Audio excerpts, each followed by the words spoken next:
Saludos, bienvenidos a Televisión Canaria, gracias por estar un día más con nosotros en 30 minutos. Hoy nos visita el presidente de la destilería Areuca, está con nosotros Rafael Méndez Martín. Rafael, bienvenido, ¿qué tal? ¿Cómo está? Muy bien, muchas gracias. Este año cumpliremos 127 años. El 9 de agosto hará 127 años que se colocó la primera piedra de la industria azucarera San Pedro, que es como empezó. Esto hay que matizarlo porque al principio no era una destilería. Era destilería y azucarera, pero fundamentalmente azucarera. Azucarera, ¿no? Sí. ¿Y quién la comienza? Porque aquí está la curiosidad, la comienza un bisabuelo suyo. Él viene contratado por la familia que decide montar la azucarera, viene contratado para montarla. ¿Era ingeniero? Ingeniero, viene de origen granadino. Y en 1885 empieza ya a desarrollar su labor en Aruca, en donde terminaría siendo incluso alcalde del municipio. Sí. Bueno, ¿y qué pasa? Porque ese es su bisabuelo, que viene como ingeniero a trabajar en esa fábrica. Y a partir de ahí, ¿cómo llegamos hasta usted? Porque usted es la cuarta generación, ¿no? Eso es. Pues él era, ya digo, un profesional contratado, no era propietario de la firma. Avanzado 1900, él contrata a un joven, y el joven pues estaba muy interesado en el trabajo y en la hija de este señor, y ellos se convertirían en mi abuelo y mi abuela. Y ese joven era Alfredo Martín Reyes. Eso es. ¿Y Alfredo Martín Reyes cómo se hace después con la destilería? Pues la azucarera ya en 1900, bueno, cercano a 1920 empieza a tener dificultades y en 1920 se cierra como azucarera. Entonces, mi bisabuelo, que en este caso era el suegro de Alfredo Martín Reyes, le sugiere que vaya comprando las acciones a esta familia con idea de quedarse con la azucarera. Y ese proceso, aunque la empresa sigue teniendo una actividad pequeña en lo que era la destilería, tarda 20 años, entre 1920 y 1940, que es cuando arranca otra vez ya como el proyecto como una marca de ron. Se lo estuvo pensando un tiempito, ¿no? Sí, sí, bueno, que fueron ahorrando dinero. Fueron muchos a los que iba comprando. Y terminaron, bueno, en 1940 sale ya, arranca de nuevo, y en 1942 aparece el primer ron en el mercado, que curiosamente no se llamaba Areuca, sino de Aruca. Areuca es que es el nombre, el topónimo aborigen, ¿no? Eso es. Que lo recuperan ustedes. Sí, sí, pero inicialmente arranca como ron de Aruca. Ron de Aruca. ¿Y el primer ron que se hace, en qué año se hace? ¿En 1885? Tenemos datos que se han encontrado en un estudio que ha hecho la universidad, inicialmente un proyecto que participaban profesores de la Universidad de Las Palmas y de Tenerife. Hemos descubierto que efectivamente desde 1885, es decir, el mismo año que arranca la azucarera, ya hay una pequeña zafra de aguardiente de caña. 1885. Hay un dato histórico curioso, y es que se hace primero el ron en Canarias que en Cuba. Sí, sí, el ron va de aquí para allá. Porque, y la caña de azúcar también. Porque muchos tienen el concepto de zona ronera, ¿no? La de Cuba, esos países latinoamericanos, no. El ron se asocia al Caribe, pero el origen... Empezamos nosotros fuimos los pioneros, ¿no? Madeira, Canarias. Bueno, eso es importante subrayarlo. Bueno, entonces Alfredo Martín Reyes, que es su abuelo, tiene 9 hijos. 9 hijos. 9 hijos. Uno de esos hijos, o una de esos 9 hijos, es Carmen, que es su madre. Que es mi madre. Por eso usted tiene el Martín de segundo apellido. Eso es. Sí. Y Carmen es ahora mismo la presidenta honoraria. Sí, fue la presidenta anterior y es la presidenta honoraria, efectivamente. Hace un tiempo, pues, despedíamos a un tío suyo que tenía el mismo nombre, Alfredo Martín. Sí, sí. Él decía, porque tengo 2 tíos más que tenían nombres compuestos, y él decía, y curiosamente Alfredo Martín Rodríguez era el más pequeño de los 3 y es el primero que ha fallecido, bueno, no, perdón, el segundo que ha fallecido. Y él comentaba que su padre, cuando lo vio nacer, dice, este es el que va a ser, que se llame Alfredo y nada más, o sea, ni siquiera el nombre compuesto. Le vio la cara y dijo, este tiene que llamarse Alfredo, ¿no? Sí, sí. Bueno, y en estos 127 años ha pasado de todo, me imagino, ¿no? Hombre, claro, por supuesto ha habido momentos buenos, momentos malos, momentos duros, pero bueno. ¿Estamos viviendo ahora un momento dulce? En términos generales, no. En cuanto a la empresa, afortunadamente, bien, sí. Vamos un poco contracorriente, pero sí estamos en un momento dulce.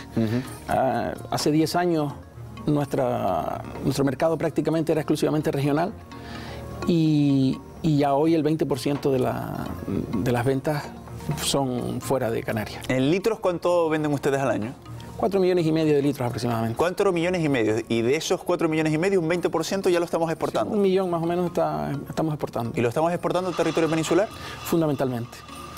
Hay muchos mercados abiertos, porque bueno, somos una empresa muy pequeñita en un sector concentradísimo en grandes multinacionales, pero fundamentalmente ese 20%, bueno, de hecho yo creo que hay un 19% que es el mercado peninsular español y el resto es lo que representa la exportación fuera. ¿Y podemos crecer en el mercado peninsular y fuera del mercado peninsular? Sí, ahí somos verdaderamente una pulga. O sea que sí podemos crecer. Bueno, de hecho ustedes han promovido una campaña muy sonada, una campaña mediática en el conjunto del Estado. Seguro que a más de un espectador le suena en algunas radios de escuchar la promoción que está haciendo el ron Areucas y está funcionando muy bien, ¿no?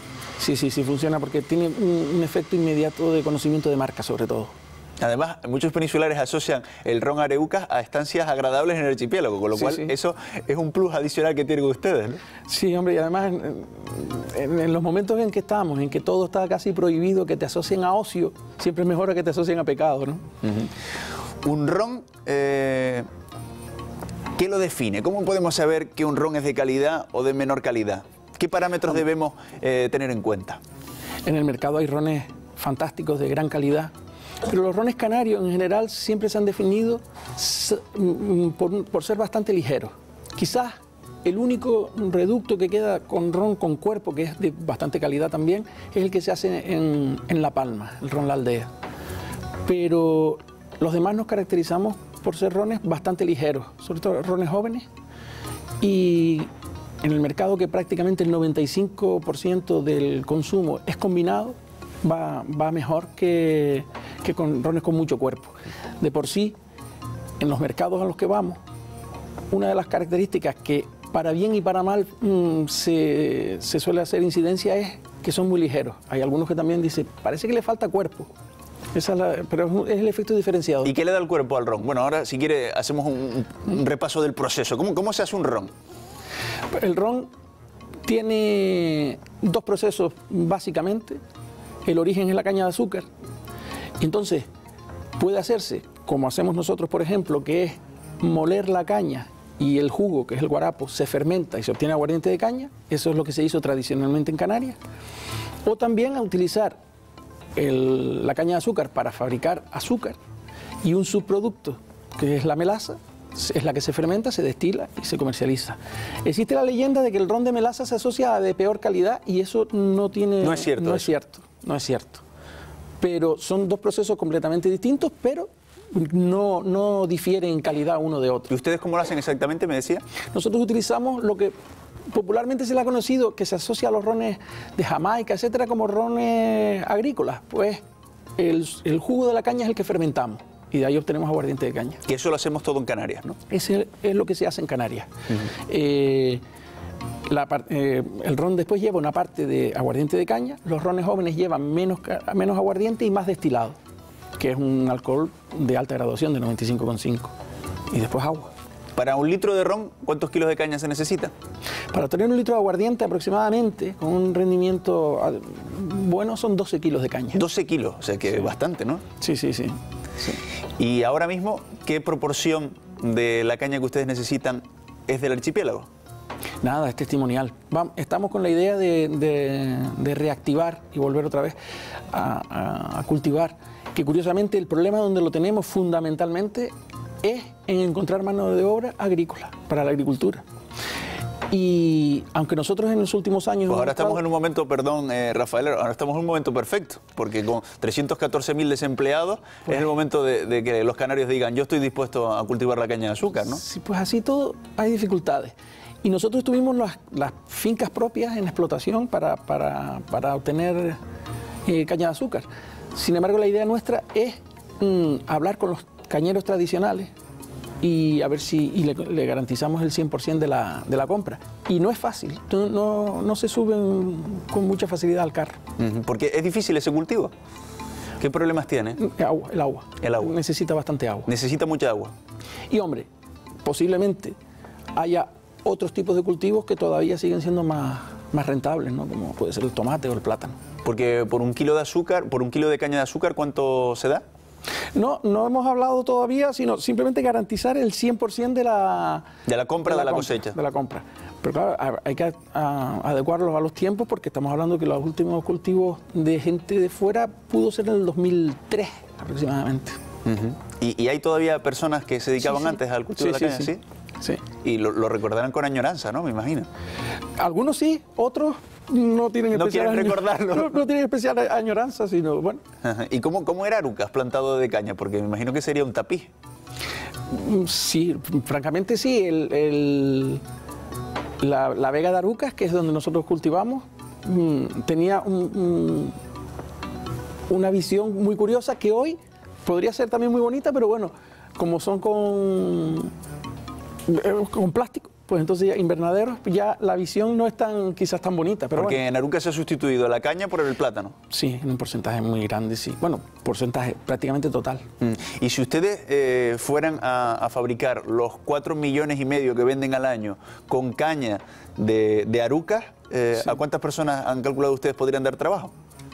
No lo sé, porque eso no sé cuánto podría ser. De todas formas, 4,5 millones de litros no representa una cantidad de aguardiente muy alta tampoco, ¿no? O sea, podríamos estar trabajando una zafra de 3 meses aproximadamente, una cosa así. ¿Y en kilos? Hombre, en su momento se llegaron a moler 6 millones de kilos de caña. ¿6 millones? Sí. Pero bueno, quizás no fuera necesario tampoco ese volumen, porque al ser el producto fuerte, si llegan a ser añejos, sí necesitaríamos ese volumen de caña. Pero al ser el ron joven, la cantidad, el que está siendo demandado, la cantidad de caña es menor. Y me decía Rafael que ustedes venden ahora mismo 4,5 millones de litros, pero sí, estarían capacitados para producir al año 17 millones. 17,5 millones, para ser más exacto. ¿Cuánto más tendríamos que vender a la península entonces? Pues todo lo que se quiera, porque además si nos adaptamos, las bodegas se han ido ampliando, las líneas de embotellado son modernas. Ajá. Sí. ¿Y la caña que ustedes utilizan ahora mismo, de dónde viene?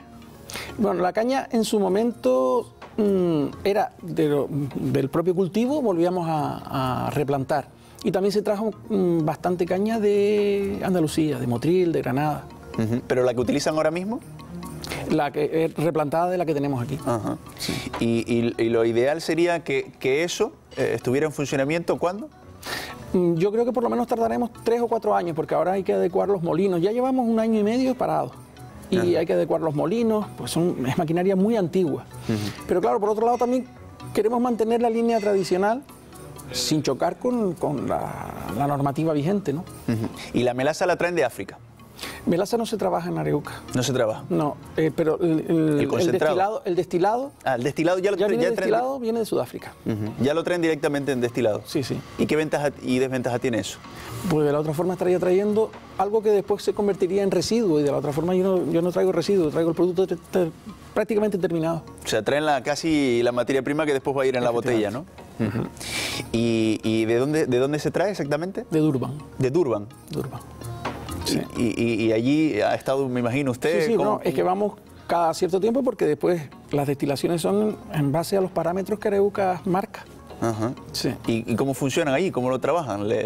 Bueno, aquello es un mundo porque son unas cifras tremendas, ¿no? O sea, estamos hablando de millones y millones y millones de litros de alcohol. Porque se exporta para varios sitios. Sí, es una empresa muy potente. Era una empresa más pequeña que también se ha ido concentrando en adquisiciones diferentes y tiene un mercado importantísimo en el azúcar y en el alcohol. ¿Y la caña de Canarias tiene alguna particularidad que nos permitiría diferenciarnos o no, es más o menos igual? No. Lo que va a determinar después el sabor del ron es las condiciones de la fermentación.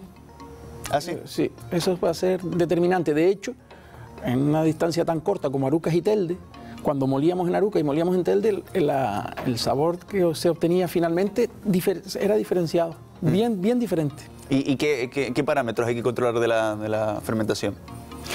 No, simplemente las condiciones atmosféricas, las condiciones climatológicas. Por ejemplo, Arucas es más húmedo que Telde y eso determinaba mucho el proceso. Hemos estado viendo durante la conversación pues imágenes de la fábrica y vemos cómo cada día pasan por allí aproximadamente 300 turistas a 300 turistas aproximadamente, sí. Y lo ideal sería que cada uno de esos turistas se llevara una botellita, ¿se la llevan? Bueno, se llevan bastante, pero bueno, sí, ojalá fuera así. Sí. ¿Y qué dicen los turistas? Pues le debe sorprender, ¿no? Bueno, yo creo que es un reclamo que ya viene siendo tradicional y forma parte de una visita turística más como... Arucas tiene quizás dos reclamos, ojalá se puedan ampliar, pero que son la iglesia y la fábrica. Y de hecho, hasta, bueno, se han estado viendo imágenes, la torre es quizás el símbolo que representa la fábrica y ahora está forrada porque tenemos que reformarla porque tenía riesgo de caerse. Es verdad, son los dos símbolos por excelencia, ¿no?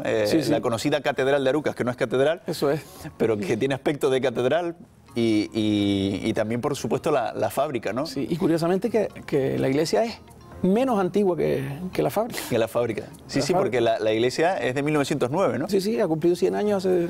La iglesia de San Juan Bautista, que todo el mundo conoce como catedral, porque hay que ver, es espectacular, ¿no? Sí. De hecho, yo no sé, usted nació con ella y no le sorprenderá, pero los que hemos ido de visita a Arucas, cuando la vemos la primera vez, parece que alguien la colocó allí, ¿no? Sí, efectivamente, el entorno no tiene nada que ver. ¿No? Sí, efectivamente. Yo de todas formas no soy de Arucas, nací en Las Palmas, pero bueno, efectivamente ha convivido desde la infancia porque nosotros todo lo desarrollamos en Arucas. Eso es otro de los atractivos también de Arucas, ¿no? Las canteras de piedra que se siguen visitando, también, ¿no? Sí. Y además yo creo que los labrantes de Arucas hacen verdaderas maravillas. Y el turismo rural también de Arucas, ¿no? También. Arucas quiere ampliar su oferta y bueno, lo está logrando. Pero como reclamo tradicional ha sido fundamentalmente la iglesia, porque ha sido así, y la fábrica que tiene también, un número de visitantes muy amplio. Me decía usted que no han notado ustedes la crisis. No, sí se ha notado. ¿Se ha notado? No se puede vivir de espaldas a la realidad. Es más, una cosa que es muy sintomática que nosotros detectamos este último año, es que en las zonas turísticas en donde Arucas no es precisamente su fuerte, había crecido el consumo. Y eso lo que significa es que el canario no salió de viaje, sino se quedó en las islas. Y entonces consume... Qué interesante el análisis, ¿no? Bueno, es un poco la conclusión a la que llegamos, ¿no? Y bueno, allí demanda lo que habitualmente consume y nosotros crecimos en las zonas turísticas. Pero ¿y la crisis ha supuesto por usted de bajar en cuánto aproximadamente? No, nosotros afortunadamente hemos mantenido. Que eso ya es un mérito... En el mercado peninsular y en el mercado local incluso hemos crecido, porque pues precisamente esa ha sido una de las influencias, crecer en las zonas turísticas. Pero Arucas tiene otro grupo de empresas en el que también van muy destinadas al mercado turístico y ahí sí se ha notado muchísimo. Muchísimo. ¿Y qué se puede hacer, Rafael, en estos tiempos de crisis que vemos cómo lo está pasando mal tantos compañeros suyos, empresarios? Ustedes, sin embargo, están en un momento, digamos, relativamente dulce, incluso de expansión, pensando en nuevos horizontes. ¿Qué recomendaría usted a los empresarios del archipiélago? Porque lo que está claro es que si ustedes no se comprometen a crear empleo, no salimos de aquí, ¿no? Sí, hombre, no me atrevo a recomendar nada porque a algunos les está afectando más, pues porque hay sectores más afectados unos que otros, ¿no? Pero a nosotros, por ejemplo, que lo único que puedo es ilustrar lo que a nosotros nos vino bien, fue salir fuera. Tomar la decisión de salir fuera hace tiempo, con varias salidas fallidas inicialmente. ¿Ah, sí? Sí. Incluso, no es fácil salir, ¿no? No es fácil salir y después, pues bueno, nosotros estamos en un sector en el que, como hablábamos antes, se asocia el ron al Caribe. Por mucho que nosotros vengamos ahora con la bandera de que Canarias fue cuna del ron, la realidad es que el que lo percibe dice, me está contando. Pero nosotros salimos primero, decidimos salir en algunas ocasiones un poco de la mano de alguien que tuviese una capacidad de distribución importante. Porque entiendo, Rafael, que ahí la distribución es el factor clave, ¿no? Sí, determinante. Bueno, inicialmente empezamos más o menos bien, pero curiosamente lo que caminó fue un licor. No fue ni el ron ni el ron miel, sino un licor. ¿Licor de plátano? No, tampoco. El licor de plátano es curioso porque para la exportación prácticamente no ha significado nunca nada. ¿No? El licor de plátano forma parte, nos guste o no nos guste, de un souvenir de las islas. Con esa forma de la botella, la gente se lo lleva incluso para ni siquiera abrirlo, sino mantenerlo ahí. Es curioso. Como objeto de decoración, ¿no? Sí. ¿Y con qué licor salieron? Con un producto que se llama leche rizada, que es como la leche merengada de la horchatería, con baja graduación, con base leche. Entonces, bueno, eso fue el producto que caminó, se apostó por él, pero los licores tienen un tiempo de duración, cuando se le acaba el apoyo publicitario, pues decayó. Después se hicieron proyectos, incluso se hizo una sociedad en el que participábamos nosotros con un 51% y la otra parte distribuidora con un 49%, y eso duró 8 meses, en el que hubo que adquirir entonces el 49% ese, porque aquello fue verdaderamente horroroso. Y estamos hablando del año 2000. Y en el 2000 tomamos la decisión de montarnos nosotros por nuestra cuenta. Montamos ahí un pequeño depósito fiscal que nos permitía llevar la mercancía sin pagar los impuestos, y cuando se produjera la venta es cuando lo pagábamos. Estábamos familiarizados con esa forma, entonces no nos iba a costar demasiado, aunque nosotros realmente cuando hablábamos con las aduanas en la península, muchas veces pensábamos, es más fácil exportar a la Luna que a la península, porque ustedes son, sí, pero no son españoles del todo, porque aquí ustedes no tienen IVA, porque los impuestos especiales son distintos. Era un lío. ¿Sí? ¿En serio? Sí, al principio era tremendo, tremendo. Me rechazaban una documentación que necesitaba hacerla, que además lo exige la ley. Pero bueno, había muchas dudas. Al final, en el año 2000 ya arrancamos en poner ese depósito fiscal pequeño en Madrid, las cosas empezaron a ir bien, el mercado que funcionaba bien tradicionalmente fue Andalucía, montamos otro depósito en Málaga y en este momento estamos con el de Madrid, con el de Málaga, incluso en el 2007 el de Madrid se quedó pequeño y nos fuimos a otra zona y pasamos de una nave de 1.200 metros a otra de 5.000, o sea que las cosas han ido afortunadamente bastante bien. Y también eso nos permitió que el mercado europeo poderlo tocar sin necesidad de buscar grandes distribuidores, porque desde Canarias para exportar a Europa tienes que buscarte un cliente que sea mínimamente capaz de captar al menos un contenedor, porque si no, no es viable. Y sin embargo ahora nosotros podemos encontrar con un cliente que lo que quiere son 50 cajas en Italia y desde el depósito de Madrid se les sirven y a los 3 días la tiene. Entonces eso también nos sirvió para poder entrar en Europa aunque fuera de puntilla. Sí hay dos mercados que tienen tradición, no es muy amplia, pero bueno, que es Alemania y Holanda, donde desde hace ya 10 años, todos los años tienen el mismo consumo aproximadamente, sin hacerle nada de publicidad, nada. ¿Y en Inglaterra no se vende? Es el próximo reto, vamos a ver. Y después tenemos esa cosa... Aquí hay que aprovechar esa sinergia de los turistas que vienen, ¿no? Y lo conocen. Alemania, sin embargo, es el número de visitantes mayor que tenemos, Alemania. Mayor que británico. Claro. Y si un británico o un alemán se toma un ron aquí, uno ha de suponer que ya lo conoce y que después si lo encuentra en su línea de supermercado, pues a lo mejor lo compra, ¿no? Sí, es curioso porque si uno entra en las subastas de internet, se encuentra el producto subastado y todo tiene el origen en Alemania. En Alemania venden muchísimo ron a través de internet. ¿Ah, sí? Sí, es curioso. ¿Se puede hablar del mejor ron del mundo o depende del gusto? No, yo creo que eso es un poco como, ¿qué coche es el mejor del mundo? Pues todo igual. El que te guste. El que te guste. Como el vino. Yo incido en que para las personas que les guste el ron seco, pues quizás los rones jóvenes no sean los que más les guste, ¿no? Nosotros se nos ha dado una circunstancia que en la provincia de Las Palmas, pero fundamentalmente en la isla de Gran Canaria, ha tenido un vuelco el ron oro al ron blanco. ¿Ah, sí? Sí, y es una cosa curiosísima. Pues no lo sé, yo he escuchado de todo. Bueno, he escuchado cosas tan pintorescas como que engorda menos. O sea, porque el otro tiene caramelo. ¿Qué diferencia hay? ¿En boca qué diferencia hay? Muy poco, porque el ron blanco está nada más que unos 3 meses en bodega y el dorado está 6. Pero vamos, es muy poco. De hecho, o sea, que hay que ser un especialista para notar la diferencia. Bueno, es un poquitín más ligero y quizás también, como tiene un poco de caramelo, pues le da ese carácter dulzón. Pero vamos, el caramelo que tiene no le va a proporcionar más calorías para engordar más ni nada de esto. Claro. Rafael, ¿el ron hay que tomárselo con una Coca-Cola o no tiene por qué?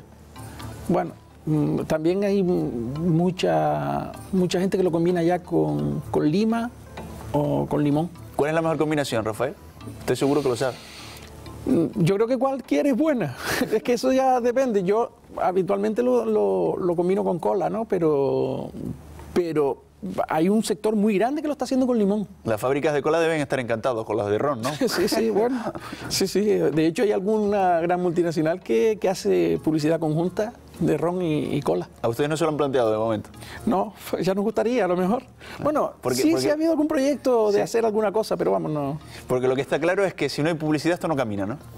Pero bueno, la bebida alcohólica cada vez lo tiene más feo para publicitarse, ¿no? Y bueno, sí, ya de por sí yo creo que va detrás del tabaco va el alcohol y también yo, por lo que veo, la bollería industrial, pues yo creo que la publicidad va a estar vetada en muchos aspectos. ¿Y cómo lo han notado ustedes desde el punto de vista de las restricciones en la carretera? ¿Lo han notado también? Bueno, quizás las campañas de control de alcoholemia sí retraen, pero yo creo que esto es un tema de cultura. Evidentemente un señor con copas al volante es un terrorista, o sea, eso no podemos obviar, eso es obvio.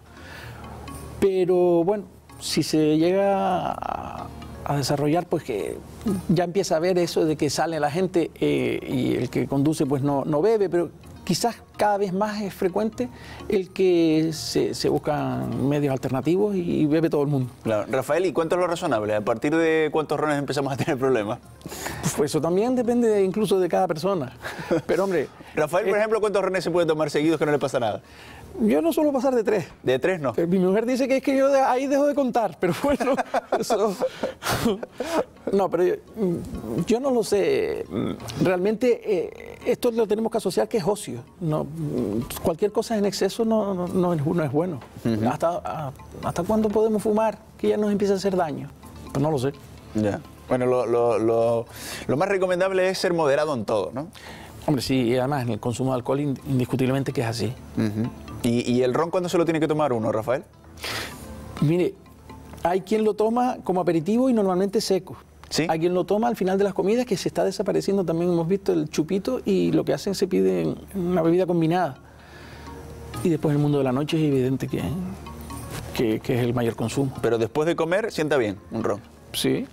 Sí, y antes también. y en Canarias ha existido la cultura que incluso hasta durante, o sea que se come con ron. Pero se puede maridar con algunas comidas, eso es verdad. Sí. ¿Con qué comida se puede maridar el ron? Pues también el abanico es amplio, sí. O sea, no me atrevo a decir nada porque en ese aspecto yo creo que es mejor que cada uno... Y me decía usted, Rafael, que de momento el mundo de los licores ha sido testimonial. Porque tiene usted crema de bien me sabe, de café, de chocolate, de menta, la leche rizada, el propio licor. No, pero eso todo juntos no representan nada prácticamente. Acompañan al portafolio para el vendedor poder llegar, sobre todo en las zonas turísticas, para coctelería, etcétera, pero no representa prácticamente nada.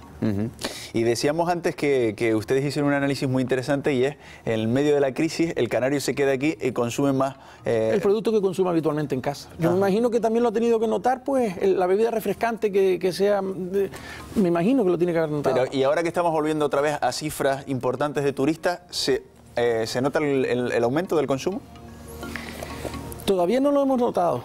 Todavía no hemos notado el consumo. Sí, es verdad que las camas están todas ocupadas. Vamos a ver si esto reacciona realmente en todos los campos. Pero yo creo que va a ser más lento. ¿Qué análisis hace usted de cómo se ha gestionado la crisis en nuestro país? ¿Se ha hecho bien? ¿Se ha hecho mal? ¿Son ustedes críticos los empresarios con esta situación que estamos viviendo? La situación yo creo que se afrontó de una forma un tanto sui generis, porque... pues las personas que estaban al frente del gobierno estaban negándolo hasta cuando ya no pudo ser más y bueno, pues ya era una evidencia. De ser un ejemplo a imitar como país, pues pasamos a una situación en que las cosas se nos iban atropellándonos a todos. Pero en fin, yo lo que creo que aquí lo que se tiene que buscar es volver a generar confianza y eso no es fácil. No es fácil. Nos costará un tiempo, Rafael. Si yo me he pasado la vida engañando a alguien y de repente quiero que ser yo el portador de que vuelvas a confiar en mí, está difícil, ¿no? No significa que no lo pueda hacer, pero es difícil. Es difícil. Rafael, ¿cuándo calculan ustedes que saldremos de esto? ¿Han hecho ustedes un análisis o hay... Canarias suele ser el primero que empieza a darse cuenta de que puede haber problemas. Y suele ser también el primero que empieza a dar visos de que la cosa puede cambiar. Y en ese aspecto es posible que empiecen a verse esos visos.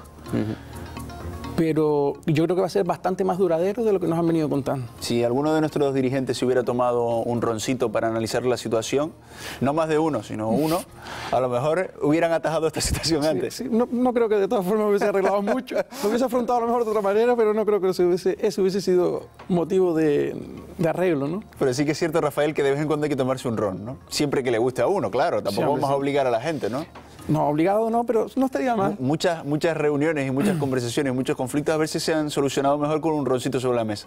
Sí, seguro, seguro. Y también, ¿por qué no? Pues fumándose un buen puro canario, también se hace todo más distendido. Rafael, ¿ustedes ahora mismo dan trabajo a cuántas personas? El grupo tiene 130 personas aproximadamente trabajando. 130 personas. ¿Y esas medidas que se han propuesto ahora para incentivar la contratación, ¿ustedes les sirven, no les sirven? ¿Lo de pagar las cuotas de la Seguridad Social? ¿O ustedes contratan en función de la demanda que tengan? Es que a mí me pueden estar ofreciendo ayudas de todo tipo por contratar, pero es que a lo mejor lo que me pasa es que no es mi caso, pero no, lo que puede es que nos esté sobrando personal. Entonces, esas medidas son un poco... Nosotros tenemos la plantilla bastante regulada y curiosamente donde quizás se amplíe sea en el mercado exterior, con vendedores. Claro. Pues Rafael Méndez, ha sido un placer tenerlo aquí y hacer un repaso de estos 127 años de historia, a ver si sumamos otros 127 años más. Bueno, vamos a ver. Serían entonces 4 generaciones más, ¿no? Por lo menos. Sí, sí. Rafael Méndez, presidente de la destilería Areuca. Un placer tenerlo aquí en Televisión Canaria y en 30 minutos. Gracias, de verdad. Gracias. También gracias a todos ustedes por su atención, gracias por estar ahí al otro lado. Recuerden que la programación de Televisión Canaria continúa. Que tengan ustedes un buen día, que lo pasen bien.